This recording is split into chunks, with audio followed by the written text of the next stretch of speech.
nasa 26th floor na kami. Sa loob ng isang taon lang, 25 floor yung naiangat.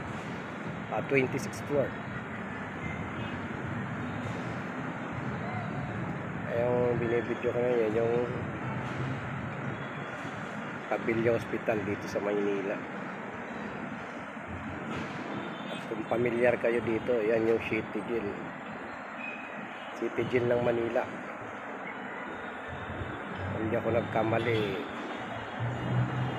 1800 pa yan. Kastila pa yung tumayo niyan. Kaya napakatagal na ng binangguan na yun.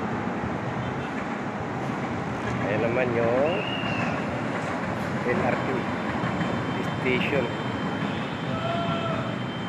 Recto bound to Cubao hanggang Masinag, Cainta, Rizal.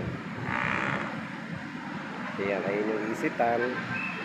Yung galing naman yan ng Quiapo. Dito naman sa baba, ayan yung LRT. Galing na naman ng Baclaran yan. Ayan, kung napansin ninyo, may railroad. Baclaran to monumento naman yan.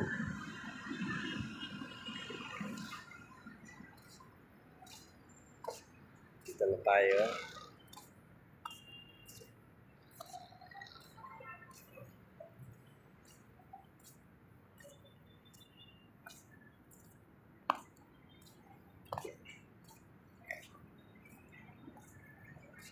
Ayun, kung nakita nyo yun, yung tuktok na yun, ayun yung simbahan.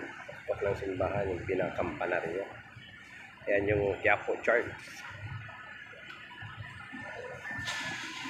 At yung sa kabila, kampanaryo din yun. Yun yung simbahan ng Santa Cruz, Manila.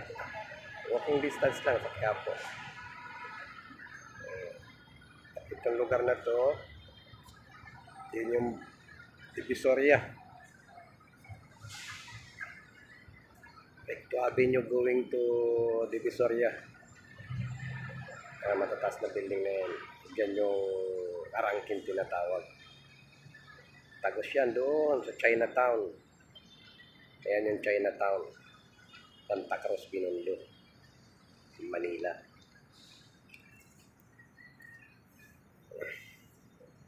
Ayan pa yung building na tataas pa kami dyan. Oh. Isang project lang yan. Isa lang yung kasama rin yan dito.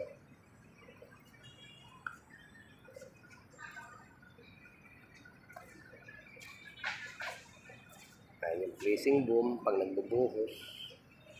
Ayan, umiikot lang yan. Ayan, oh.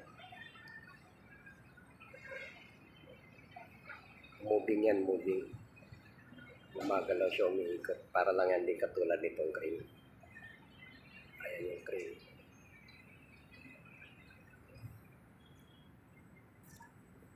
Ayan yung mga kuya ko yung naglalakad na umakyat na tanghali na eh. Nanguya ko pa, wala pang ginagawa. Walang materialis.